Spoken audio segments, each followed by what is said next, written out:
Hello everybody, good morning to you around the world, to those of you watching live on JV Motorsports and those of you also watching on Grid Network. Welcome to round 12 of the ABB FIA Formula E World Championship. It's a bit hollow this one for me. I should have been trackside, but the wonderful Joe Samaniego is trackside for the Grid Network and will be providing us with interviews galore throughout the weekend as well. We've got a special build-up in our qualifying show as well tomorrow evening. First things first though, technically in the UK standpoint, it's all the racing on one day, on the 24th of June to the early hours of the 25th.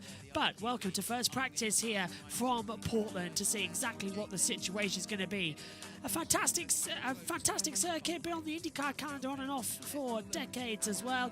Stars and stripes very much, as you can see, making their presence known. I'm Joshua Birch and I'm up in the commentary box back here in the UK, welcoming you to you where the championship is separated by 1 point. Pascal Wehrlein has 134 points, Jake Dennis has 133, Nick Cassidy's on 128 with Mitch Evans on 109, Jean-Eric Verne has a total of 97. Antonio Felix da Costa has 6. Max Gunther as well in 7th position, also looking strong. But this championship is going to be absolutely fantastic. Just 5 rounds to go and so much still on the line to play for. You really don't know what is going to happen next. And I think that's the good thing as well as we come here. Formula E back here trackside. It's going to be absolutely fantastic to see. Fantastic to hear as well. Taking a look at the Teams Championship, Porsche lead that, 212 points to Envision. Racing here have 190, Jaguar TCS on 171, Avalanche Justy on 156, DS Penske on 139. Throughout the weekend, I'm going to be joined for qualifying and the race by Edward Hunter and Adam Lemridge as well. Trackside will be Joe Samaniego. What a track it is here in Portland for USA. Round 12 of the season. And there's the St. John's Bridge, built back in 1931 here in Portland, Oregon. Just outside of it is this incredible circuit as well. 3.221 kilometers, 12 turns in total. The first chicane here has been walled around it to make it more of akin to a street circuit. But this is going to be a direct comparison between IndyCar and Formula E. We're racing on the same layout through 4, 5 and 6, through the back half of the track, through attack mode where turn 7 is, and sweeping as well past the back half of the track as well, past where IndyCar have the control line for the last 2 corners, swing back on themselves through 11 and the tight turn 12. Pit lane entrance as well, we share that with IndyCar and then straight across the line. That's a lap then here at Portland, and it's beautiful sunny conditions as well. I'm just trying to take a look down at turn 1 to see if I can spot Joe Samaniego. I believe I can up there. So hello Joe, I can spot you there down trackside as the pit lane is abuzz with activity. We're around about less than a minute to go until the green light goes on, and we will get all the action underway. In fact, we're closing up on that time now. You'll see the green light go on. 22 cars here in total as well. Cars maybe now be pushed into the pit lane. That was a message that was given a while ago. I've got a media pass for this event. It says so. It's waiting for me over there in Portland. I couldn't get there. So what's the next best thing? Talking all here. There's the commentary box and the green light goes on and free practice is underway here in Portland. We had a shakedown of 15 minutes earlier on, but they were restricted on power, restricted on time. This is now going to be the big one. The Portland Prix is go. Formula E is go. And it is such a massive track. Into such a tight first chicane as well. FI homologated as well. There's a big TV screen as well on the entrance to turn 1 to look back at the paddock. Really wish I could have been there. It looks absolutely spectacular. Same IndyCar track layout as well, which is going to be a lot of fun as the cars venture out. Double the width here. It's unbelievable. I think you can have 7 Formula E cars side by side at the length of that runway into turn 1. Then we swing back. It tightens up into 2 and 3. Through where we've seen many an IndyCar start line crash. We're expecting pretty much the same for race day tomorrow as well. A similar type of anticipation and a similar type of, I don't want to say it, but crash, bang, wallop styles of racing, unfortunately. Attack mode, many of them already getting it tried on. They want to make sure it is ship shape and ready to go. I don't blame them one bit, to be fair. I cannot turn on my mobile data. That's why, because it's gone on to airplane mode. I was wondering why. Trying to get onto the YouTube chat so that we can all take a look. Hello to everybody watching as well. In fact, looking at it, Adam says, good evening, Josh. Can't wait to join you tomorrow for the race. Absolutely, Adam. Feel free to join us at qualifying. Let's have for Dennis. No, nothing for Dennis. Yeah, feel free to join us as well for qualifying. Adam, myself and Ed will be commentating on that. Don't know how we're going to do that one yet, though. Probably going to need a better system to run things because it's only available on YouTube here for that one in the UK. Hello to SHT. Hello, SHT. Good morning. No sleep for the wicked. We've got MotoGP coming up later on tonight as well. We've got a full course yellow test in operation now as well from Scott Elkin, our race director. So full course yellow now being tested and deployed. Must admit, Adam, where the American flag is, that's where your camera is going to be as well on Sunday as well for the race. And it's just taking a little bit too big though, isn't it? The American flag, but well, it's for practice. I'll be there for qualifying. Good, good, good. SHT says, good morning. I'm watching your stream while having breakfast. Good morning, SHT. Breakfast time already, is it? It's 5 p.m. over there. It's 1 a.m. here in the UK. 5 p.m. over there in Portland, Oregon. Joe Samiego is trackside. Jealous? Yes. Should have been there for this? Yes. Am I going to let that get over a good race? No. Green flag. Away we go once again then. So, back up to full run. Yeah, it's 8 a.m. here in Singapore, says SHT. Wow. Good morning. I haven't been to bed yet. I think I'm only going to have like a couple of hours sleep at this rate. I'm thinking, at least. So we'll take a look. I'm not even watching this on the big monitor up here in the commentary box. I'm watching this session on my laptop because the big monitor is set up for MotoGP in the morning. So I'm commentating this off the laptop, and that's why you're seeing direct camera access. Rast is fastest with Hughes second. A few more bits coming into play here in terms of the strategy of things. I just realised actually that I was wondering why I can't see my driver tracker correctly. That's because the OBS graphic was covering it. The OBS needs to be at the top so I can have a look at the driver tracker. Yellow flag at turn number 11, and apparently there's a safety car on track. Hughes is under investigation for a technical infringement. Sam Bird. Degrassi has to go, doesn't he? Has to go. Ridiculous. Degrassi has to go. Ridiculous, Bird saying. What was that about? Maybe he's jumped the queue. Yeah, Degrassi's jumped him. He's side by side with Sam Bird coming through turns 2 and 3, and Sam giving him exactly what he thinks of Lucas Degrassi there, giving a bit of hand movement. Both of them getting, it's him yawning now. Both of them getting a little bit frustrated. Kenny says, hey SG, hope you are good. Morning Joshua, morning Kenny. Good morning everyone. I've yet to actually go to bed myself, so that's something I'm looking forward to in the next 25 minutes. And then I'm up at 7 a.m. once again to get to the box to get everything else sorted. Fun, I suppose, to get that all ship shape and ready to go.12 top on the early standings. Let's take a look at the timings actually. Battle computer. So it's Boemi with a 1:12. No, Tictum. Dan Tictum goes fastest. Well, that's come as a bit of a surprise. Didn't expect to see that. Norman Nato now going faster as well. So again, they are coming in. Dennis to the top as they come the track. So Hughes is under investigation for a technical infringement now. Car 5, yeah, under investigation. Evans up to 10th, but Roberta Merry goes 12th as well. It's a very long walk, actually, back to the commentary box. I've been out this evening, Friday night, been out. Walked back to the commentary box. 25-minute walk. It is tiring. It's very hot and humid here in the UK at the moment. Not that 100% to keep an eye on things. Rast and Hughes, 1-2. Buemi Mortara immediately take it over as well. And Mortara's a 1:11.3.2 on 7 Verline. Straight away, here's Pascal. Main time loss was 6 to 7 and turns 10 to 11, just for info. I know it's very early, 1 lap.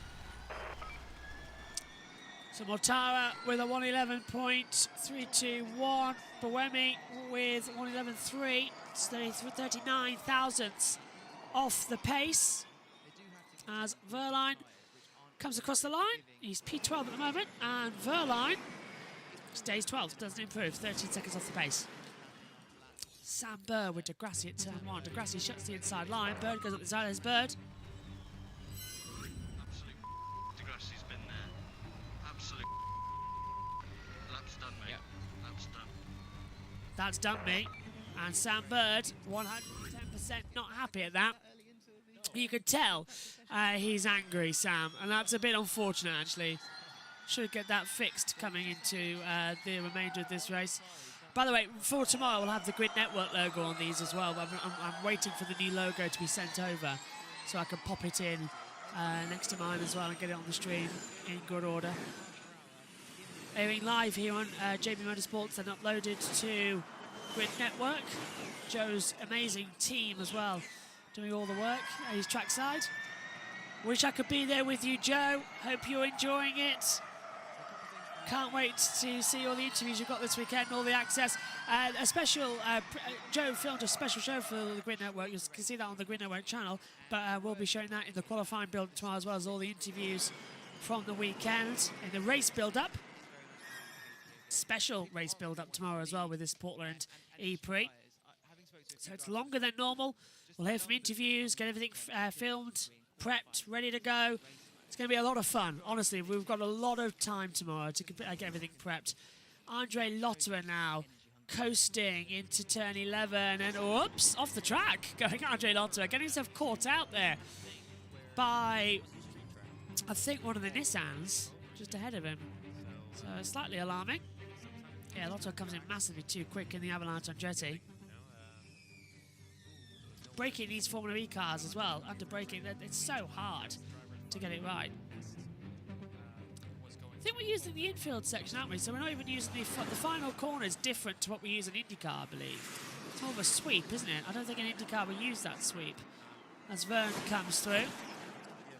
Rast 110.871.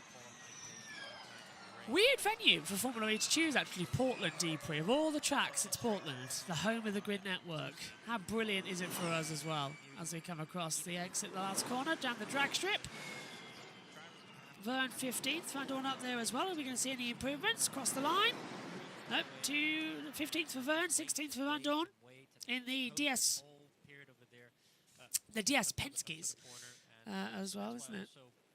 Nearly said DS to Cheetahs, but Mark Preston says pretty much to Cheetah doesn't look like it's going to happen for a while. He's at Lola Cars now as well, our friend of the show. And isn't it cracking as well to hear everything from him. Still keep in touch, always keep your contacts as well. And he's a lovely, lovely man, is Mark Preston. So Rast top, 110.871. NATO second, Friends third, Dennis is in the pit lane in fourth, Cassidy fifth, Gunther sixth, Hughes seventh, Tictum 8th, Muller 9th, Mortara 10th in the pit lane, Boemi 11th, Fenestras 12th, Verline 13th, Evans 14th, Lotterer 15th in the pit lane, Mary 16th, Verne 17th, Van Dorn 18th, Costa 19th, Seto Camera is 20th, Bird 21st, Degrassi 22nd, but he's just come out of the pit lane now on an outlap. Friends in P3 at the moment, exits the last corner. Has he got anything up his sleeve he wants to show us? No, I haven't seen anything. Cross the line. And across it, doesn't improve, stays in third position. Does Robin Friends? 19 minutes to go in this first session, 30 minutes on the clock.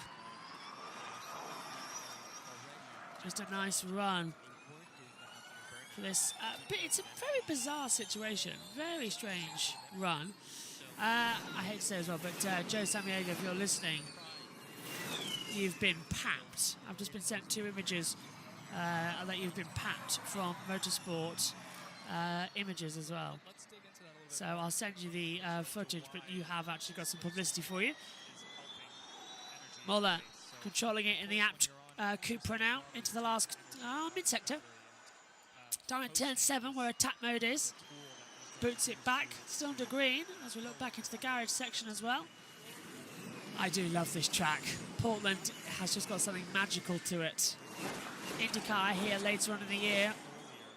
Formula E on a proper circuit. Not a street circuit, but a proper circuit this. It's going to be fantastic. A bit like Mexico, this track. This is the end of the battery powered spring pass across the line. Muller Muller stays 10th, but it's actually Gunther who jumps up into 6th position. Nice time there for Maximilian. Goes P6. And let's have a look at what Jake Dennis has been up to now. On the entry into turn 9 and 10, clipping the grass. Yellow at turn 11. Black and white flag for Dennis with incident with Lotterer. So that's Dennis blocking Lotterer into the braking zone and getting a black and white flag for it. Green flag now, track is clear at turn 11. And that's why it's Dennis. Posted on your intended pace based on the front temps, whether you hold position ahead of him or not. So it's Jake Dennis who's held up his own teammates and got a black and white flag for it, and has gone for a spin at turn 11 as well, the same place he blocked him, which is odd. Really odd, actually. Strange place to go off at, but we can believe it. If you can accept it, we can. We understand where that's coming from, don't we? Rast 1:10.871, NATO 10th off. Frines is 13th, Cassidy 14th, sorry, Dennis 4th. Cassidy 5th. Yeah, instinct with yeah. Dennis and Lotta being black flagged. Black and white flag. Is it for Dennis? It's Mary on energy. I'm going to catch him on this second push, which is the important one. So Jake Dennis there talking to his team, trying to make It's my radio low on energy, I think we just hear him saying. Take a look at the times. The field separated by 6.2 seconds, but the ones who set realistic lap times separated by around about 9/10 of a second to 1.4. So nice little strong momentum we've got pushing here on the circuit. Nice to see. As we continue on, let's have a look at Jake Dennis. This is number NATO now. What's happened to NATO? Oops. E2 going on the rumble strips in the number 17 and has to cut around the drag strip. Oh, loops it back around. No, should have gone through the drag strip. Never go backwards on a racing circuit, Norman NATO. So I think it was NATO who's actually coming back on, not Dennis, what we saw earlier on. The computer's made a mistake with the graphics there. It's quite hard to tell as well from up angle down towards that shot zone as to who it was and where it was. Rasta 1:10.871. NATO, Frines, Dennis, Cassidy top 5, Gunther, Da Costa, Degrassi, Hughes, Tickton top 10. Muller, Mortara, Boemi, Fenestraz, Verline, Evans, Lotterer, Mary, Vern, Van Dorn, Cinecamera, Bird, changing up the order as well. Dennis has gone P6. According to my timing screen at least, Dennis has gone P6, is that correct? Jake Dennis has gone P1, not P6. So he's the big changer, 25.620. Third sector, Dennis to the top. And looking incredibly strong on the board.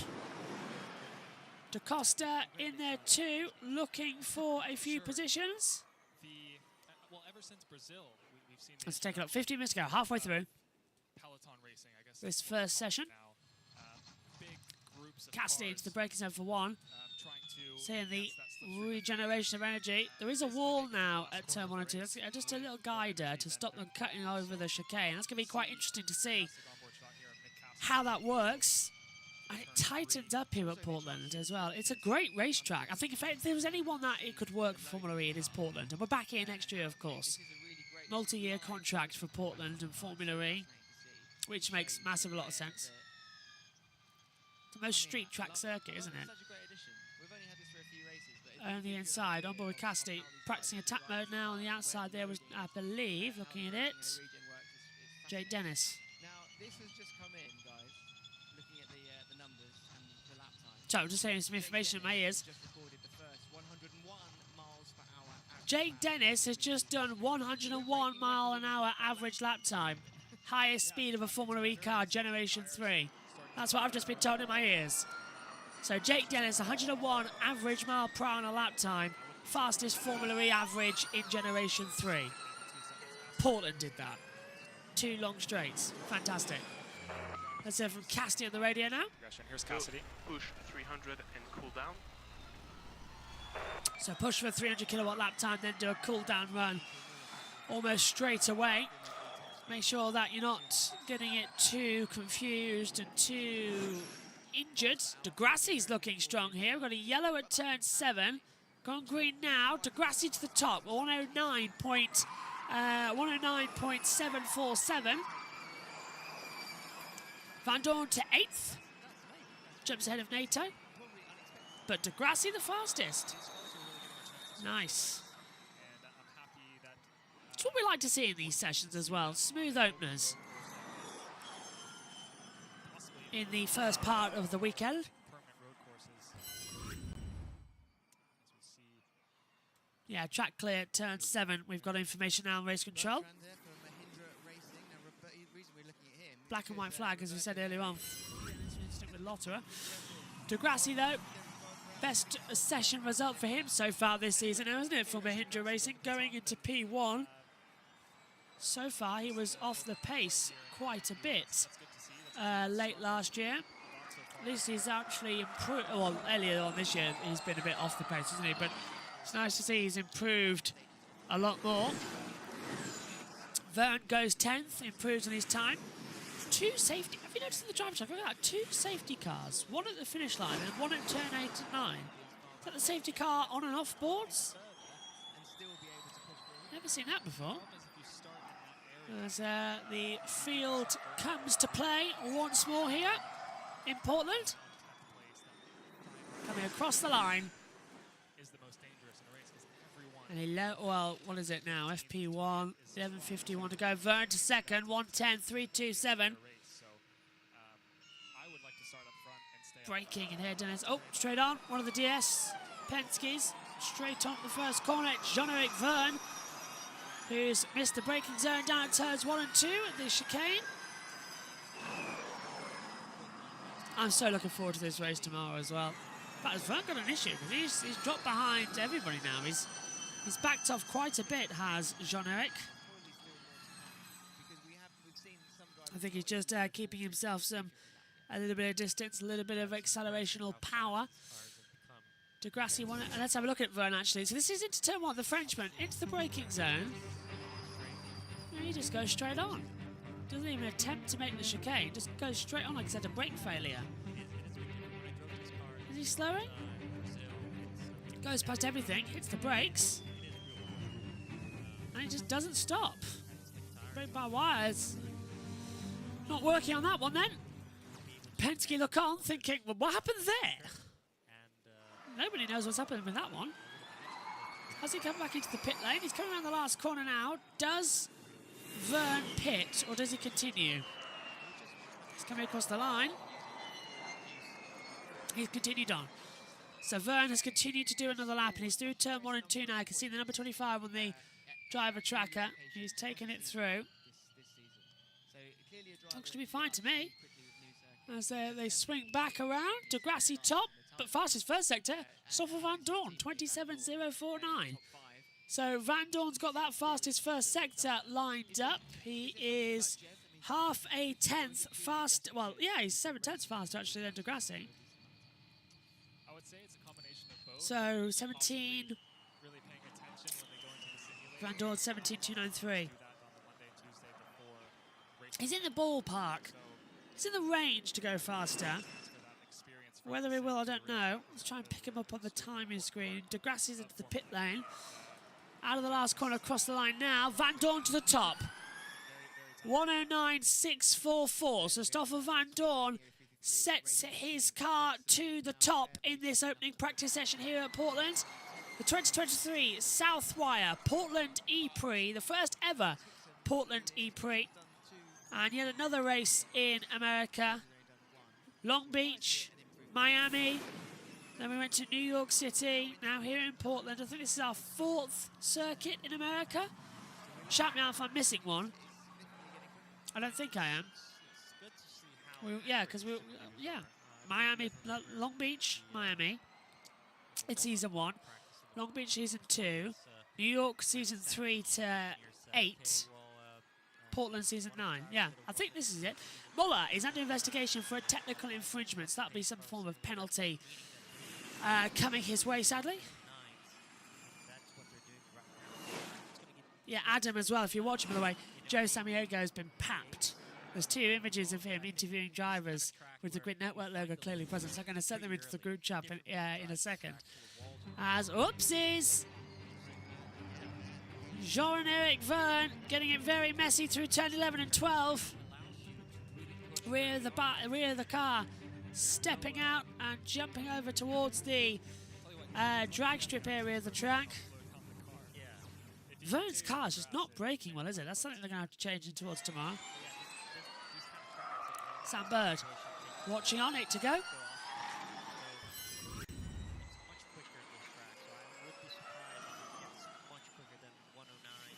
So Van Dorn, still quick, look at that. 10th up onto Grassie's time in the moment. We ride with Sam Bird. First sector time is personal best, second sector time personal best. He's looking good as well. Into the last corner, turn number 12. Gives it the acceleration, lets the car drift out towards the exit wall. Where does Sam Bird go? From 16th at the moment on the board. Cross the line, Bird goes to 4th. On a 109.989. So Sam Bird improving. Let's hear from him on the radio. Here's Sam Bird radio. Traffic, final sector, Porsche. A lot of complaining about. Yeah, final sector with a Porsche. It was, I believe, looking at it, the number 13 Porsche. So that is not going to be Pascal Verlaine. That's going to be Antonio Felix da Costa, who was right in that waypoint. We're now watching Verlaine, but it's not. Yellow turn 11. And I believe that is the... which one is that down the track? Can't quite tell. Yellow flag's out, 10-11 though. 99? 23? I can't quite tell on the timing screen there. Could be the... I'm trying to have a look, see who's gone off the circuit. It's Dan Tickton in the 33, I think. I think Dan Tickton's just had a little off there. Brought out the yellow flags. That's right, Josh. 4 USE Prix in the Formula E career. Thank you, Adam. So Long Beach came first, then we went to Miami, then we went to New York, and now we're here in Portland. Our 4th visit. Keeps America on. Da Costa and Rast have just swapped places on the timing tower. And it was Dan Tickton who went off the track. Does he do the same? Yeah. Straight on, runs wide through the grass. Onto the drag strip layout. Just runs it completely wide. And can't keep it together. Bizarre that. Muller, I'm sorry for yawning, everyone. It's very late here in the UK. Muller, on investigation for technical infringement. Brad says, Josh, I thought you said you were going to Portland. Don't remind me. Please don't remind me. I know, I was supposed to be going. My media pass is trackside. Everything was sorted, but I couldn't get enough money to get a flight. Couldn't get enough money. Even last minute when there were £600, we couldn't do it because the cheapest we found was 250 odd, but it departed on Monday after the race. We lost the funding. We had the funding, we lost the funding. But Grid Network are there. My media pass got accepted. Everything's accepted from Formula E. My media pass is trackside in Portland, but we couldn't afford the money for the flight. The funding at the last minute went through, so we couldn't do it, which really hurt. Really hurt. And it really is hurting, the fact that I'm not trackside. But Joe Samiego is, and we're teaming up with the Grid Network this weekend still, with me over here. Yeah, next year, Brad. It's already on the list, June 24th. We've got 12 months to plan it and get that funding sorted. It was £1,000 for a flight. And then, of course, the closer it got cheaper. But it was still a lot of money, and it was also the fact that the 200 quid one is after the race weekend. What a surprise. As soon as the race weekend's over, it goes cheap. But yeah, it really hurt. And it is hurting. Because I'd love to be trackside. It's beautiful sunny over there right now. 5:30 p.m. and looks great. But Joe's there trackside for us, and I will be there next year. 110%. You can't keep me away. Having to do the commentary for the media centre. I paid £350 return flights in Barcelona Grand Prix. Yeah, mine was about the same actually when I went for testing. In terms of flights. Barcelona's actually quite easy to get to. It's one of the best races to go to for Formula 1. Portland, though, absolutely go for a race. Adam says, don't worry, Josh, I'll provide the American spotlight during the weekend. That you will, my friend. I can't wait for you to be in the box as well for the second week running. Let's hear from Stoffel Van Dorn on the radio. FP1 mode and we keep pushing. FP1 and we keep pushing. Yeah, easy train to Montmello. Yeah, that's what we did. Straight from the airport, straight into Montmello to the circuit. Train, and then what is it?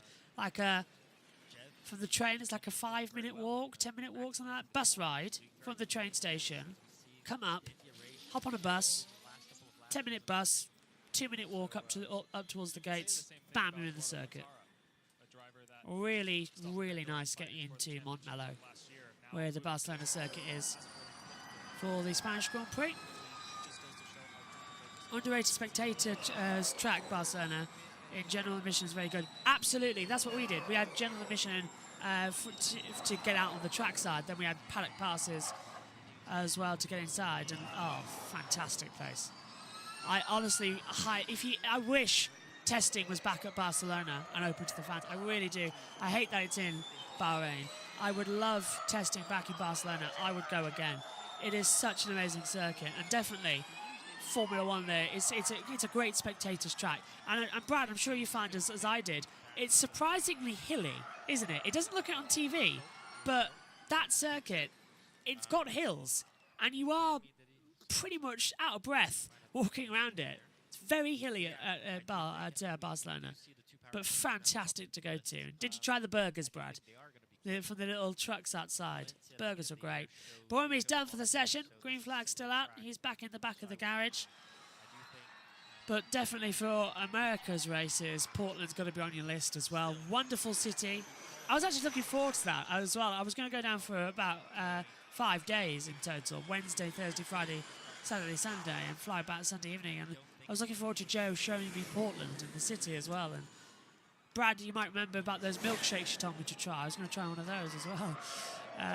And just have some, the team trackside. In fact, I've often thought when the Grid Network team get together, we should do one of the shows live from Portland at the chicane, on the infield of the chicane at Turn 1. One of our grid race, pre-race or wrap-up shows should be done from that part of the track. I think that'd be fantastically brilliant to see. Brad says the track itself isn't very exciting though. It's become too easy for F1. Cars look awesome at high speed. Silverstone, and I ate a restaurant in Montmello. Yeah, was it like a burger place? Was it like a cross between like a Wendy's and a McDonald's? Did you eat one of those in Montmello? That was good. Did you pop up to Girona as well on the train? Extra half hour up the road. Fantastic city, Girona. Fantastic.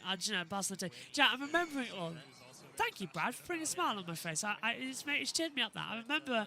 I'm just remembering things on the circuit and the week I spent in 8 days I spent in Barcelona for F1 testing, and 4 days for the actual test, second test that year, and another 4 days because we had 2 days flying, 2 days exploring, 4 days at the track. But yeah, thank you for that. I remember that. Oh, and at night in the city centre in Barcelona as well. Walking down the high street, it's all lit up, and it's middle of February, but it's like Christmas, and then it's all fantastic, and the water features as well, all lit up as well. It's absolutely fantastic, absolutely brilliant. Checker flag is out though on this session. Gunther coming up towards the line, gives it a boot.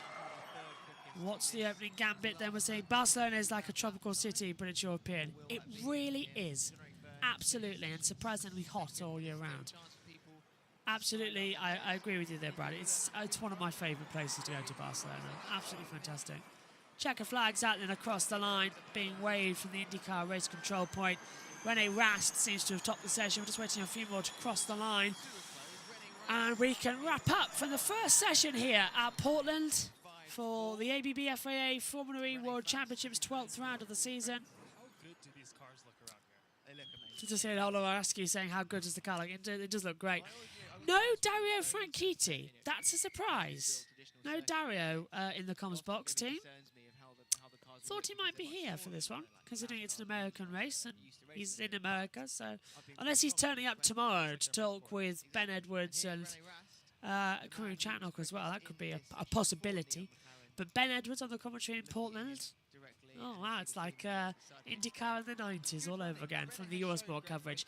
Verline is in the pit lane, as is Buemi. We've got our results from the first practice session here from the Portland D-Prix, and this is how it stands with Rene Rast fastest on a 109.054. Jean-Eric Verne is second, Dan Ticktum third, Sam Bird is fourth, Max Gunther fifth, Nico Muller is sixth, Stoffel Van Dorn 7th, Mitch Evans is 8th, Jennifer Costa 9th, Lucas de Grassi is 10th, Jake Hughes is 11th, Sasha Fenechard is 12th, Eduardo Mortal 13th, Andre Lotto 14th, Jake Dennis is 15th, Norman Nato 16th, 17th Robin Fines, 18th Pascal Verline, 19th Nick Cassidy, and 20th Roberto Murray.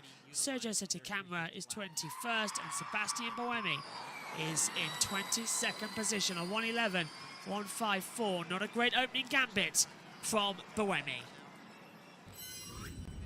Cars doing their practice starts in one of the biggest gaps I've ever seen in a Formula E grid as well. Opposite sides of the drag strip, and away they go then with the 5 lights going out. And 1 light, 2, now 3 with the 4, the 5 lights, and we are green. Oh, hello, we got a problem. One of the Maseratis hasn't moved away from the grid. I think it's Eduardo Mortal. Let's hear from Rast. Recover that so easily during the race. Right-hand side, please. Right-hand side, and Rast. no burnout. Rast being told from the right-hand side. 3 lights, 4 lights, 5 lights. Go. Good start from Ticktum. He gets away well down towards turn number 1. Good getaway.